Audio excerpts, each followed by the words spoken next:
Hola curioso y bienvenido de nuevo. La religión es algo sagrado para aquellos que la siguen y creen en sus enseñanzas o deidad.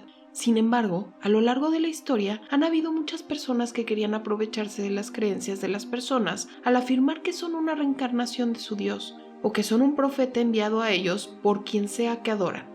Esto es especialmente algo que ha afectado la fe cristiana católica, con varios casos de personas que afirman ser Dios o Jesucristo que han aparecido a lo largo de los años. En la historia de hoy vamos a hablar de un hombre en Rusia que fue tan convincente que había logrado construir toda una comunidad en torno a sus afirmaciones de que él era la segunda venida de Cristo. Aunque ¿quién era exactamente? ¿Cómo creó la Iglesia del Último Testamento? ¿Cómo eran sus condiciones de vida? ¿Y qué sucedió que significó que las autoridades tuvieron que involucrarse? Quédate con nosotros hasta el final para aprender todo sobre el hombre apodado como el Jesús ruso. Aunque antes de continuar, no olvides presionar la campana y los botones de suscripción para asegurarte de no perderte ninguno de nuestros videos futuros.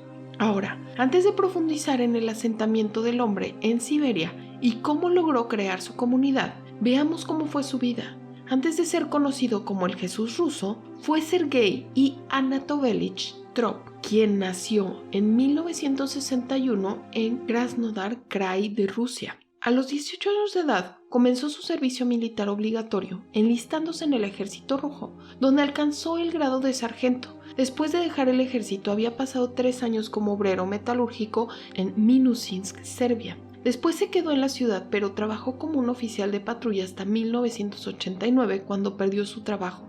Y esto marcó el punto crucial en su vida, ya que un año después había pasado por un gran cambio de vida. Durante ese año, Trop había afirmado por primera vez que había renacido como Vissarion, lo que significa el que da nueva vida. Y por lo tanto afirma ser un Jesucristo que ha regresado vistiendo túnicas largas y sueltas. Sin embargo, en su sistema religioso no cree que esto lo haga Dios, sino la palabra de Dios. Y así el hombre cambiando había comenzado a reclutar a sus seguidores en 1991 y fundó la Iglesia del Último Testamento en Krasnoyarsk, Siberia, justo antes de la caída de la URSS. La religión se basó en 18 volúmenes del Último Testamento que fueron escritos por el mismo hombre. Había combinado elementos de la Iglesia Ortodoxa rusa con el budismo, el colectivismo, algunos valores ecológicos y el apocalipsis, debido a que el hombre predijo que el inminente fin del mundo llegaría y solo sus seguidores se salvarían. Ahora, para que el hombre comenzara su comunidad, él y su equipo, que en ese momento estaban formados por varios seguidores, habían viajado a la taiga siberiana cerca del lago Tumberkul, que se encuentra a unas 300 millas del oeste, frontera con Mongolia. Ahí los miembros de la iglesia, que se conoció como Ecopolis Tiberkul, establecieron su asentamiento en 1994 sobre los 620 acres. También se expandieron a varios pueblos cercanos, como los de Petropavlovka y Chemslavka.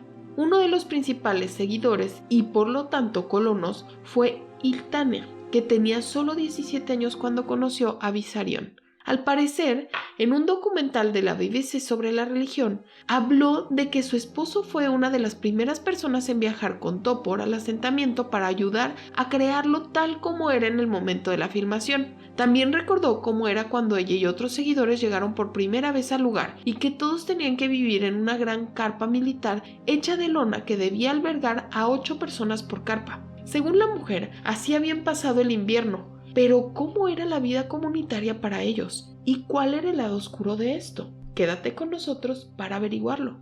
Según las estadísticas que se recopilaron y que se pusieron a disposición, había alrededor de 4,000 seguidores viviendo en el asentamiento de la iglesia, con muchos más en todo el mundo.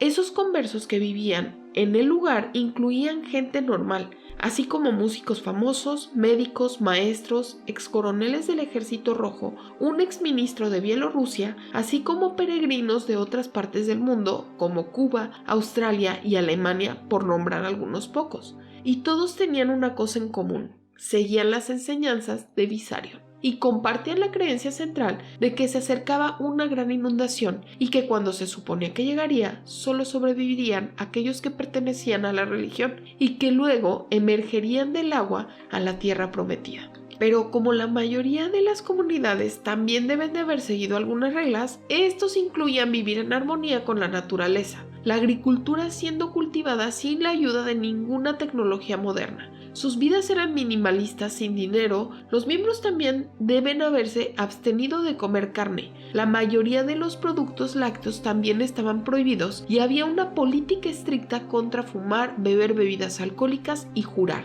Aunque, por supuesto, hay una historia más oscura asociada con esta religión. En los primeros días hubo informes en los medios rusos sobre algunos de los devotos de Vissarion que habían perdido la vida. La razón nunca se atribuyó a una sola cosa, ya que se afirmó que era el resultado de quitarse la vida, la falta de atención médica o el resultado de duras condiciones de vida, y muchas personas no estaban demasiado sorprendidas en Siberia.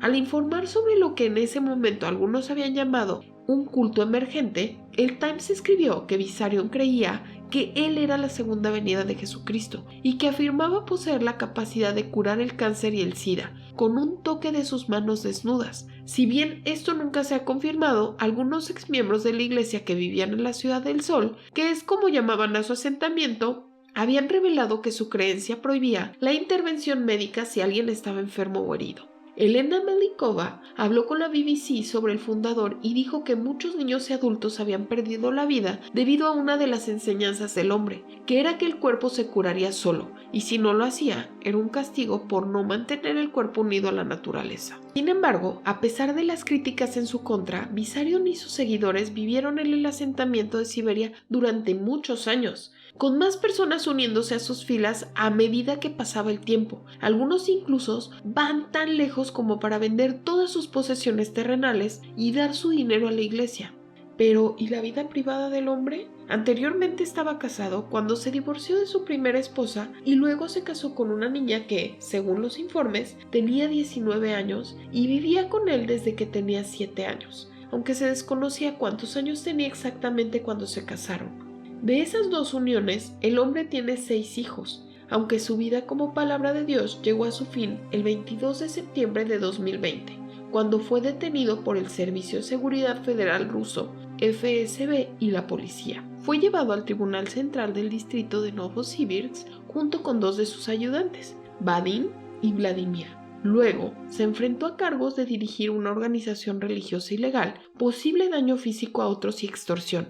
En enero de 2021, el Tribunal de Distrito Central de la ciudad de Novosibirsk había prolongado la detención preventiva del hombre hasta el 15 de abril de ese año. Según los informes de los medios, después de más de un año, Vissarion y los 2 hombres siguen en prisión sin que se haya programado ningún juicio.